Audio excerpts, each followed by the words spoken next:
ये कर्तव्य है राजनीतिक दल का? ये कर्तव्य नहीं है, बल्कि उसके आचरण के खिलाफ में पब्लिक के बीच में खड़ा होकर अपने राज्य की संपत्ति का दोहन के खिलाफ में खड़ा होना पड़ेगा। यह दायित्व तो हमारा है। तो उसका क्या होगा? आज राज्य की हालत ऐसे है कि एक छोटा सा कर्मचारी से लेकर बड़े पदों में बैठने वाला व्यक्ति अपने राजनीतिक शर्तों का दायित्व का पालन नहीं कर रहा। किसी प्रदेश में 1-2 होता है, यहाँ 13 सेकंड लैंग्वेज बना दिए गए। अरे सेकंड लैंग्वेज 13 भाषा का सरकारी पढ़ाई पहले करा लो। 13 भाषा अगर आपने लैंग्वेज बना दिया, कोई बच्चा खड़ा होकर बोले कि अगर यहीं पर खोटा पर बात करे या कोई यहाँ का किसी भी लैंग्वेज हो पर औलचिकी पर कोई बात कर ले, मुंडारी पर बोले, हम कुड़माली पर अगर बोल दे तो सरकारी पदाधिकारी मेरे कुड़माली पर जवाब देना पड़ेगा। मैं हाउस में भाषण दूंगा तो सरकारी पदाधिकारी को उसको लिखना पड़ेगा। ऐसा बहाली हुआ है क्या? प्रिय नेता, पार्टी के केंद्रीय वरीय उपाध्यक्ष और गिरिडीह के मंच में हमारे साथ राज्य प्रशासनिक सेवा से त्यागपत्र देकर भूमिपुत्र के दायित्व को निभाने वाले नेतृत्व किया है, बिहार विधानसभा का नेतृत्व किया है। आज उसी परिवार के चिराग ने आज आजसू पार्टी के में पदार्पण करते हुए सक्रिय राजनीति में जिम्मेदारी ली। मैं आदरणीय अनुभवी पूर्व कांग्रेस के अध्यक्ष, जिनको मैं अभी सुन रहा था, लंबा समय राजनीति का उनका बीता है और लंबे अनुभव के साथ आज उनका योगदान हमारे बड़कागांव विधानसभा में पार्टी को मजबूत करने और परिणाम तक पहुंचाने का उनके संकल्प को सम्मान करते हैं, अभिनंदन करते हैं। मैं इनके साथ साथ कई सामाजिक नेता, कई जनप्रतिनिधि जिन्होंने आज पार्टी में योगदान किया, एक एक कार्यकर्ता का भी मैं अभिनंदन करता हूं, स्वागत करता हूं, अभिनंदन। लोकसभा स्तरीय कार्यक्रम हजारीबाग में होना, संयुक्त रूप से पूरे लोकसभा के सभी पदाधिकारियों का संबोधन का, सभी प्रखंड अध्यक्षों को अपने विचार रखने का एक समागम करेंगे और करना भी चाहिए।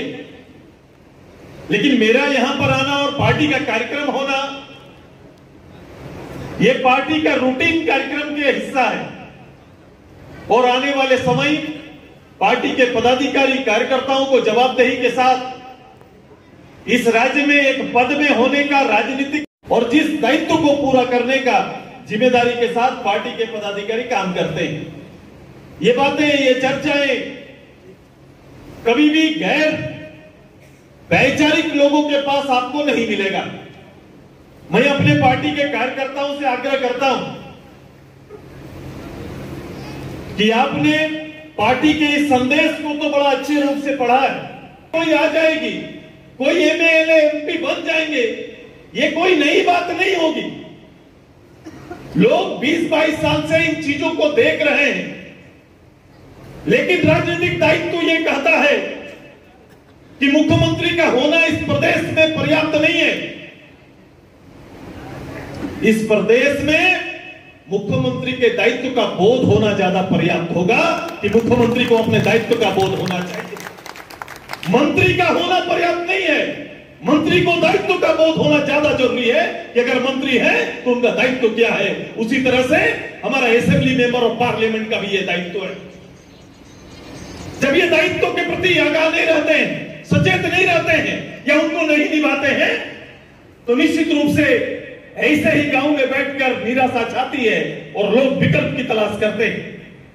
केवल मात्र विकल्प में चला जाना इस राज्य का भविष्य नहीं है।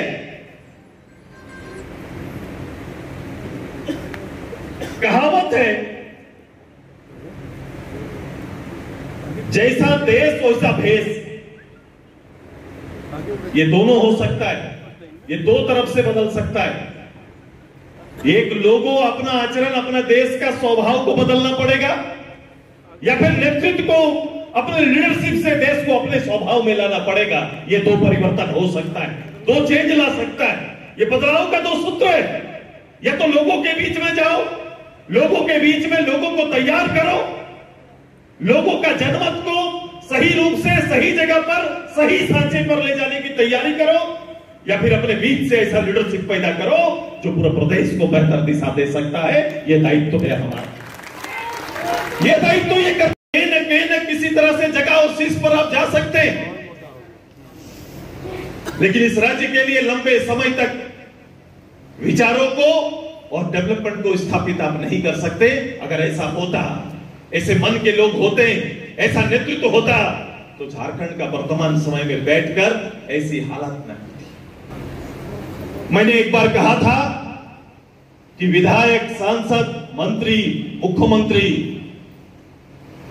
विधायक आएंगे, सांसद आएंगे, लेकिन एक जिम्मेदारी सरकार चलाने का मंत्री, मुख्यमंत्री जैसा पद प्रयोग के लिए और सीखने के लिए नहीं होता है। सीखने के लिए होता है कि ये अगर ऐसे पदों को सीखने के लिए आप छोड़ देंगे तो फिर अपने भविष्य के लिए खुद जिम्मेदार होने के लिए तैयार हो जाएंगे। इस प्रदेश में ऐसे ही हालात है।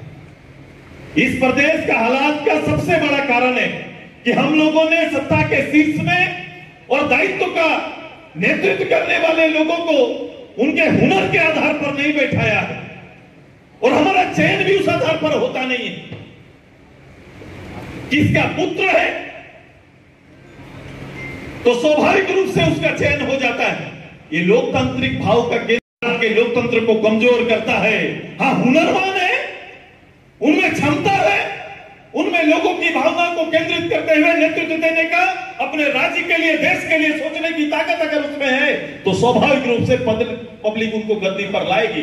लेकिन ऐसा नहीं है तो किसी के नाम पर कोई व्यक्ति जाकर अगर प्रयोग राज्य के अंदर करता रहेगा तो ये राज्य का भविष्य किधर जा रहा है, इसका जिम्मेदारी हम सबको स्वतः झारखंड की जनता को लेना पड़ेगा। अब इन आचरणों के लिए कांग्रेस पार्टी कहीं संघर्ष करते हुए नहीं दिखेगी।